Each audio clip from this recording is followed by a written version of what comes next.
The sun burned bright over Fort Ridge, a quiet military base where new Delta Force recruits were being tested for the toughest missions. It was another busy morning.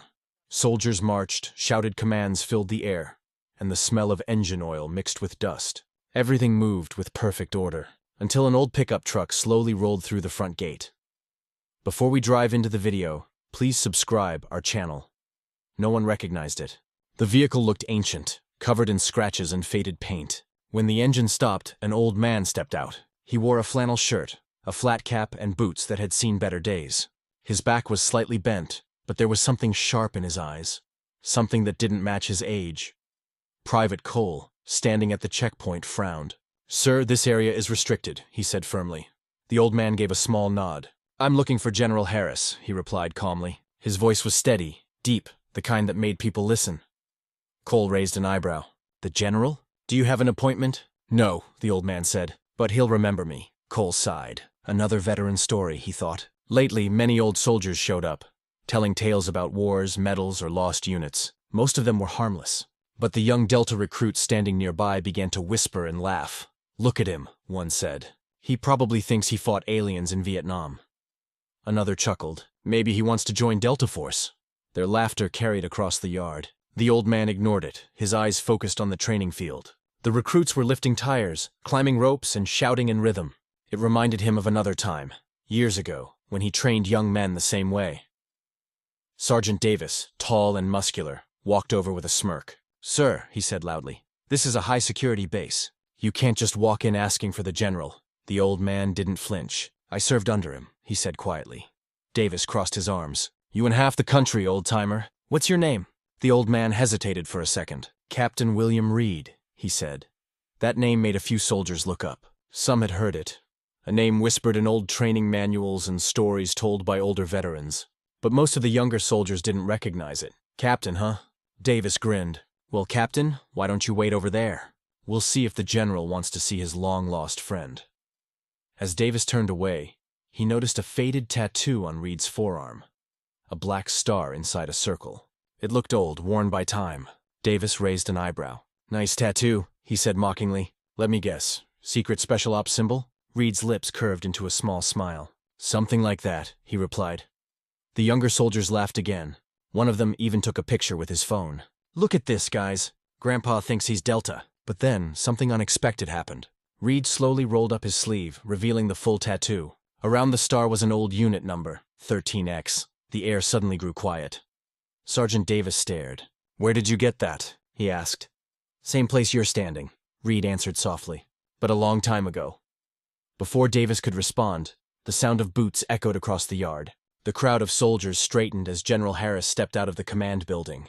His presence changed everything. Tall, sharp eyes, medals glinting on his chest. The base went silent. "Report, Sergeant," the general said firmly. "Sir," Davis began, "we have an old visitor claiming he knows you. Says his name is Captain William Reed." General Harris stopped mid-step. His expression froze for a moment, then changed completely. He looked at Reed with disbelief, then something else. "Something close to respect, William," the general said quietly. The young recruits exchanged confused looks. The general walked closer, his eyes locked on the old man. "It can't be. I thought you—" Reed smiled faintly. "Still here, sir. Just a bit slower." Harris's jaw tightened. "You saved my life in Bagram," he said under his breath. "But they said you were gone." The recruit's eyes widened. The laughter was gone. The man they mocked was now standing face to face with the highest-ranking officer on the base, a man who looked almost emotional. "Permission to visit, sir?" Reed asked. "Granted," Harris said instantly. "You don't need permission here." The general turned to the soldiers, his voice sharp. "This man is Captain Reed, one of the best operatives Delta Force ever had. The symbol on his arm isn't just ink. It's the mark of Operation Silent Star, a mission classified for over 30 years. Murmurs spread through the ranks. Operation Silent Star? The name alone sent chills through the younger men. The general continued, his tone softer now. "If it weren't for this man, half of us wouldn't be standing here today." Sergeant Davis swallowed hard. "Sir, I didn't know—" Reed placed a hand on his shoulder. "You couldn't have known," he said gently. "But next time, son, don't laugh at what you don't understand." Harris smiled slightly. "You haven't changed, Captain," Reed chuckled. "Neither have you, sir. Still giving orders." The tension melted into a quiet respect. The young recruits now looked at Reed not as an old man but as a living legend. The same tattoo they mocked minutes ago had become a symbol of silent honor. But as the general guided Reed inside the command office, the old man's face changed. His smile faded, replaced by a heavy look, the kind that comes from memories buried deep. Inside, the general poured 2 cups of coffee. "You didn't just come here to say hello, did you?" he asked. Reed looked down at his hands. "No," he said quietly. "I came because something's wrong. Something we started years ago." The general's eyes narrowed. "What do you mean?" Reed lifted his gaze, and for a brief moment, the strength of the soldier he once was returned to his eyes. "Silent Star," he said. "It's not over." General Harris leaned back in his chair, the weight of Reed's words pressing on his mind. The office around them was filled with framed medals, old photographs, and the faint hum of the air conditioner. Yet at that moment, everything felt still. "What do you mean, Silent Star isn't over?" the general finally asked. Reed took a slow sip of coffee before answering. His hands trembled slightly, but his eyes were steady. "You remember the mission, sir? We were told it was a one-time operation. Get in, get out. Erase the files, destroy the tech, leave no trace." Harris nodded. "It was buried for good reason. We lost too many men." Reed stared at the floor. "Not all of them, sir." The general's expression hardened. "Explain." Reed leaned forward. 3 days ago, I got a message. No name, no return code. Just one line. "The star still burns." That phrase was ours. It was only used by our team. "Someone's bringing it back." Harris frowned deeply. "That code was only known by 6 men. You, me, Captain Brooks, Sergeant Miller, and the twins, Daniels and Cole." "Exactly," Reed said. "And 5 of them are supposed to be dead." The silence between them grew heavy. Outside, the sound of training drills echoed faintly. The general rubbed his temple. "You're telling me someone survived? Or someone found our old mission data?" Reed nodded. "Both, maybe. But whoever it is, they're sending a message." Harris stood up, pacing slowly. The sunlight hit his medals, making them glint like small pieces of the past. "You realize what that mission contained, Reed? If any of that technology resurfaced, it could compromise everything." Reed gave a small nod. "That's why I came." Outside the office, Sergeant Davis and a few recruits stood near the door, pretending not to eavesdrop. Their curiosity was burning. One of them whispered, "What's this Silent Star thing?" Davis shot him a sharp look. "Keep your mouth shut. That's classified business." But deep down, Davis was just as curious. He couldn't forget the moment the general saluted that old man. Something about Reed's presence made him feel small, not in rank, but in experience. Moments later, the office door opened. General Harris and Captain Reed stepped out. The air seemed to tighten. "Sergeant Davis," the general called. "Yes, sir." Davis straightened immediately. "I want you to assemble a small team. 3 men, top of your class, quiet and trustworthy." Davis nodded quickly. "Yes, sir." "Mission details?" The general's gaze moved between him and Reed. "You'll be working under Captain Reed's supervision." The young soldiers exchanged stunned looks. The old man was now their commanding officer? Reed noticed their hesitation but didn't comment. Instead, he walked past them and toward the training field. His steps were slow but steady. Each one carried decades of discipline. Later that evening, the base sky glowed orange from the setting sun. Reed stood alone near the flagpole, watching the flag wave gently in the wind. Memories from decades ago returned like ghosts. The sound of helicopter blades, the shouts of men, and the fire that swallowed their secret mission. He could still hear Brooks' last words before the explosion. "If it ever comes back." "Finish it," a voice interrupted his thoughts. "Sir," Sergeant Davis said, walking up behind him with 3 soldiers. "Team's ready." Reed turned slowly. "Names?" Davis pointed. "Private Ryan, explosives expert. Specialist Ortiz, comms and drones. And Private Nash, long-range marksman." Reed studied their faces. Young, eager, confident. He saw in them the same fire his old team once had. "Good," he said. "We move at dawn." Davis frowned. "Move?" "Sir, the general hasn't given mission clearance yet." Reed's eyes narrowed slightly. "Son, when you've been in Delta as long as I have, you don't wait for permission when a ghost from your past starts walking again." The tone in his voice left no room for argument. No room for argument. Inside the command center, General Harris watched the surveillance cameras. He saw Reed talking to the new team, giving silent instructions. Harris knew this man too well. Once Reed set his mind on something, not even orders could stop him. The general sighed. "You always walk into fire, old friend." He turned to his aide. "Get me Central Command. Tell them we may have a Silent Star reactivation." At sunrise, the base came alive again. Trucks roared, soldiers trained, and the smell of gun oil filled the air. But far from the main yard, a small convoy rolled out through the back gate. One Humvee and an armored jeep. Inside sat Captain Reed, Davis, and the 3 recruits. The early light cut through the morning mist as they drove down an old military road. The silence was thick until Private Ryan finally asked, "Sir, what exactly was Operation Silent Star?" Reed looked out the window for a moment. "It was a mission to destroy something we should never have built." "What kind of something?" Nash asked. Reed turned his head slightly. "A weapon. Not a bomb or gun. Something worse. Something that could erase entire identities." Ortiz frowned. "Like a virus?" "Digital," Reed said. "Silent Star was a data project. It could wipe soldiers' records, missions, even their existence from every government system. No past, no name, no proof they ever lived." The recruits exchanged uneasy glances. Davis muttered, "You mean someone could use it now to cover their tracks?" Reed nodded slowly. "Or to erase someone important."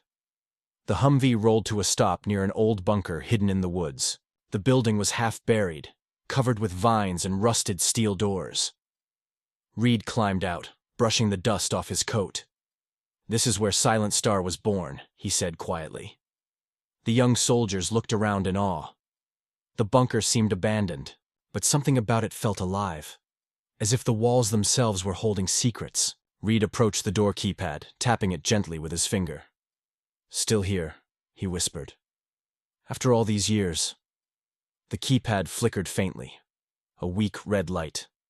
"Power's still running," Ortiz said, shocked. Reed nodded grimly. "Then someone's been here recently." Davis raised his rifle, scanning the tree line. "Sir, this place gives me bad vibes." Reed placed a hand on his shoulder. "That's because you're smart. Keep it." The door groaned open slowly. A smell of dust and metal filled the air. They stepped inside, their flashlights cutting through the darkness. Old terminals lined the walls, covered in cobwebs. But in the center of the room, one computer screen glowed faintly blue. Reed walked closer, reading the words on the monitor. His heart skipped. "Welcome back, Captain Reed." Davis froze.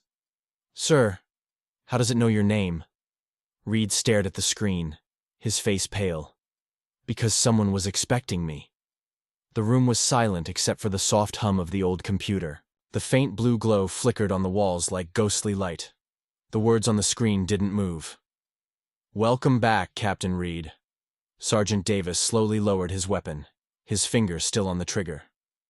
"Sir," he said quietly, "how is that possible? You said this place was sealed decades ago." Reed didn't answer. He took a slow step closer to the screen. The dust beneath his boots crunched softly. "Because," he whispered, "someone reopened it." Ortiz checked the wires on the console. "Power's been rerouted. These cables are new. Someone's been maintaining this system." Reed's heart tightened. No one outside our old team even knew this location existed. Nash scanned the corners with his flashlight. The walls were covered in faded maps, mission codes, and black and white photos of soldiers. One of them was young Reed, standing beside a group of men, smiling, unaware that time would turn their memories into shadows. "Sir," Davis said again, "what exactly was stored here?" Reed looked at the glowing screen. "Data on every soldier we erased. People who vanished to protect national secrets. Silent Star wasn't just a weapon. It was a graveyard of names." The tension in the room grew thicker. Ortiz pressed a few keys carefully. The system beeped once, then lines of old code filled the screen. "Accessing archive." Error. "File restored. 13X command protocol active." Ortiz's eyes widened. "Sir, this isn't just data storage. It's active. Someone has already reactivated the Silent Star program." Reed's pulse quickened. "Deactivate it. Now." "I can't," Ortiz said. "It's running remotely. Whoever triggered it isn't here. They're controlling it from another location." Davis tightened his grip on his rifle. "Then who?" Reed didn't reply. His mind raced through faces from years ago. Brooks, Miller, Daniels, Cole, all gone, or at least that's what he believed. But one line from his past echoed in his mind, something Brooks once said during their last mission. If Silent Star ever comes back, it'll come for us first. Suddenly, the screen flickered again. The blue glow turned to static, then to a distorted image, a face, half hidden in shadows. The voice that came next was deep and mechanical. "You shouldn't have come back, Captain." Ortiz stumbled backward. "What the hell?" Reed froze. The voice, it was familiar. "Who are you?" Reed demanded. The distorted face laughed softly. "You already know." "Brooks," Reed whispered, his stomach turning cold. The static image flickered again, showing half of a man's face, scarred, older, but unmistakable. "You left me there, Reed," the voice said. "You blew the charges and walked away." "That's not true," Reed shouted. "The base was collapsing. You were gone before we pulled out." "Gone?" Brooks' voice darkened. "No, forgotten. Silent Star erased me, and now it's your turn." The screen went black. For a moment, no one moved. The silence was so thick it was painful. Ortiz turned to Reed, his face pale. "Sir, what was that?" Reed didn't answer immediately. His hands trembled slightly. "That," he said finally, "was a man I once trusted with my life." Davis looked at the dead screen. So he survived. But why bring this back after all these years? Reed looked around the dark room, his voice low. "Because revenge doesn't die. It waits." He walked to the far wall and opened an old metal cabinet. Inside were dusty folders, dog tags, and a sealed case marked classified. He opened it carefully. Inside lay a small drive, black, with the same star symbol carved on it. "This is the core key," Reed said. "Without it, Silent Star can't reach full control. If Brooks has the system, this is the only piece he's missing." Ortiz swallowed hard. "Then he's coming for it." Reed nodded. "Exactly." Suddenly, a loud metallic bang echoed from outside. Everyone froze. Davis raised his rifle. "Contact?" Reed motioned for silence. They listened, the faint sound of boots crushing gravel, then another thud. "Lights off," Reed whispered. The room went dark, except for the dim glow of the computer. Shadows moved outside the bunker entrance. The young soldiers held their breath. Then, boom! The metal door burst open. A flash grenade rolled inside, exploding with blinding light. "Down!" Davis shouted, pulling Nash behind a crate. Gunfire erupted. Reed hit the floor, covering the drive with his body. Sparks flew as bullets hit the metal walls. "Who are they?" Nash yelled. Reed crawled toward a terminal, shouting, "Brooks's men! He's rebuilt a unit!" Davis fired a burst toward the door. "They're trained. Definitely Delta." Smoke filled the room. Reed's lungs burned as he grabbed Ortiz's arm. "We need an exit. Now." Ortiz coughed. "There's an old maintenance tunnel on the other side." Reed nodded. "Move. Go." They crawled through the haze, ducking under sparks and falling debris. Reed held the drive tightly in one hand. Behind them, the attackers stormed in, firing in bursts. Davis covered the rear, shouting, "Go, sir! I'll hold them off!" Reed looked back. "Not a chance, Sergeant. We move together." They reached the steel hatch at the far end.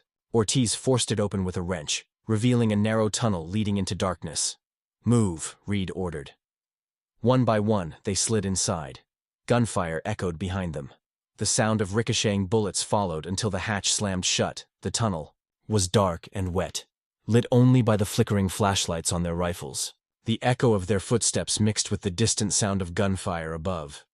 After a few minutes, Davis finally spoke between breaths. "Sir, what's the plan?" Reed didn't slow down. "We take this drive to the general. He needs to see what's happening before Brooks finds him." Ortiz asked. "And if Brooks already has men on base?" Reed's jaw tightened. "Then we're walking into a trap." They reached a rusted ladder at the tunnel's end. Reed climbed first, pushing open the cover. Fresh air hit his face, cold, crisp, and silent. They emerged behind a row of trees near the base perimeter. Smoke rose in the distance from the bunker. Nash whispered, "They'll track us. They'll track us." Reed looked toward the horizon where the sun was setting again, painting the sky red. "Let them try," he said quietly. "They won't get what they came for."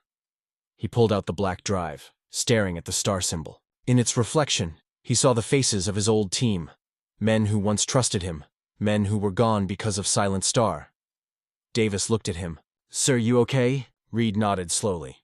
"No, Sergeant, but I will be, once this ends." The wind picked up, carrying the faint echo of helicopter blades from far away. Reed's eyes narrowed. He knew that sound too well. "They've found us," he said. Davis raised his rifle. "Orders, sir?" Reed's voice was calm but sharp. "We fight, and we finish what we started." Helicopters roared across the darkening sky. The sound grew louder, closer. The storm was coming. Captain Reed stood among the trees, the wind whipping through his gray hair. The small drive in his hand seemed to burn with unseen weight. "They've found us," he said quietly. Sergeant Davis tightened his grip on his rifle. "Sir, we're outnumbered," Reed nodded. "Maybe, but not outmatched." They moved quickly through the woods toward an old communications tower near the ridge. Reed knew it still had a working signal relay. If he could send the drive's data to General Harris, the Silent Star project could finally be shut down forever. As they reached the tower, a spotlight from a helicopter swept over them.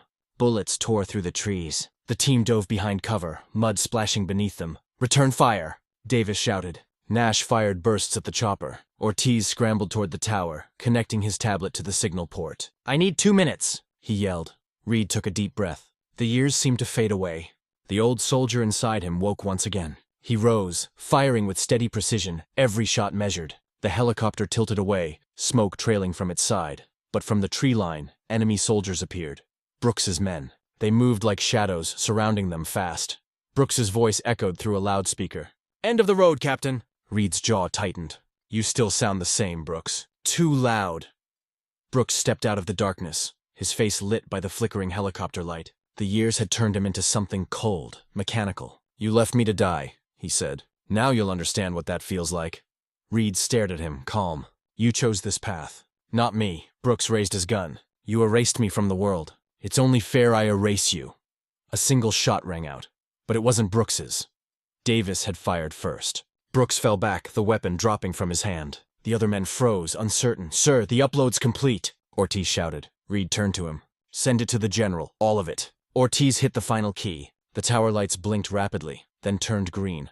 The data was transmitted. Silent Star was over. But before they could celebrate, another explosion ripped through the woods. The helicopter crashed into the tower, fire spreading fast. "Move!" Reed yelled. "Get clear!" The team ran, but debris fell everywhere. Davis grabbed Ortiz and pushed him forward. "Go!" Reed looked back. The flames were growing. The drive lay on the ground, half melted. Brooks's voice came again, weak but bitter. "You can't kill a ghost, Reed." Reed walked toward him, kneeling beside the dying man. "No," he said softly. "But you can make peace with one."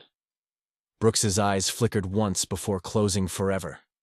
Reed stood, staring at the burning tower. The sky glowed orange, the storm swallowing the horizon. "Sir," Davis called. "We need to go." Reed turned to his men, the next generation. Young, brave, loyal. He gave a faint smile. "You did well, soldiers. Silent Star ends with us." They disappeared into the forest as the tower collapsed behind them.